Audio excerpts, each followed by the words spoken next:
bringing some significant changes to their Arrow Lake CPUs. For past few generations, Intel is using a hybrid architecture within their CPUs. That means there are some performance core or P cores and there are some efficiency cores or E cores. In those CPUs, Intel was using a ring bus design where in one region of the die you have some P core clusters and in another region you have some E core clusters sharing one L3 cache. But now Intel wants to disperse the E core clusters between the P cores, and Kepler L2 illustrated what Raptor Lake would have looked like if Intel followed this design. And as we can see, a P core is followed by an E core cluster followed by two P cores and then another E core clusters, then a one P core, and the L3 cache is evenly distributed. Now this redesign could lead to lower latency and we can also expect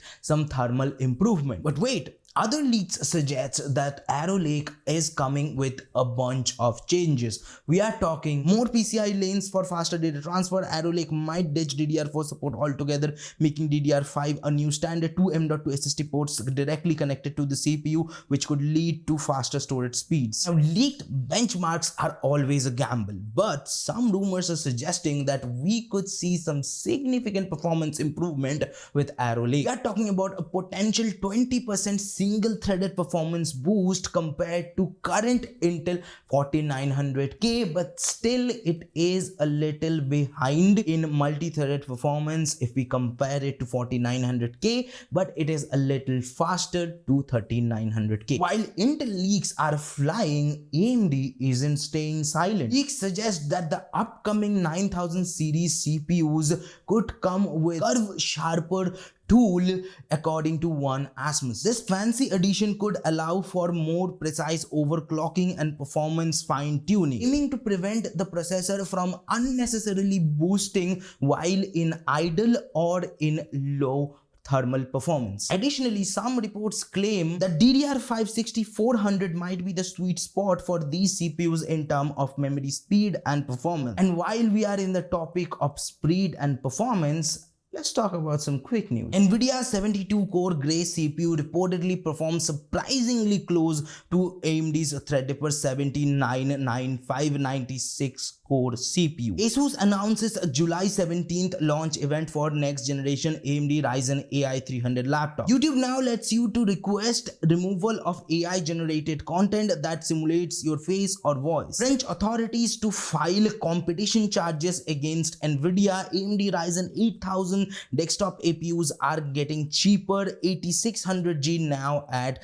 $152. Nothing's first CMF phone could be customizable with a dial, kickstand and more add-on. Valve is making a new stream controller partnering with Howdy. Now that was all for today's techie stuff, and if you want to know more about any of the stories, all the links for all the stories are linked down in the description, so don't forget to check them out. Now let's talk about some entertainment stuff. Ubisoft recently tweeted that the Watch Dogs movie started its filming phase after being announced for a long time, and to be honest, we don't know a lot about the movie except that it is based on a really good game, although the implementation of the game is not always perfect, but the concept of the game was great and a movie out of it could be great if it is executed properly. And talking about execution, well, the live action One Piece version has been executed really well. The acceptance of season 1 in the anime community was really good, and that is the reason Netflix is starting the production phase of season 2. Now, some actors who might play certain roles have leaked. Now, I'm not gonna spoil it because One Piece is one of my, if not the most favorite anime that is out there, and I know this is a very cliche answer, but to be honest, One Piece is that freaking good. If you haven't watched it, I would suggest you watch the anime version, then watch the live action. That's the best supplement. And also don't forget to watch the movies, because the movies being non-canon are also good, and at the same time some of the characters, like non-canon characters, gets canon. So it's a really good story. Although it's confusing, it's slow paced, but trust me, those 1000 and more episodes will fly by like this and you would want more and more.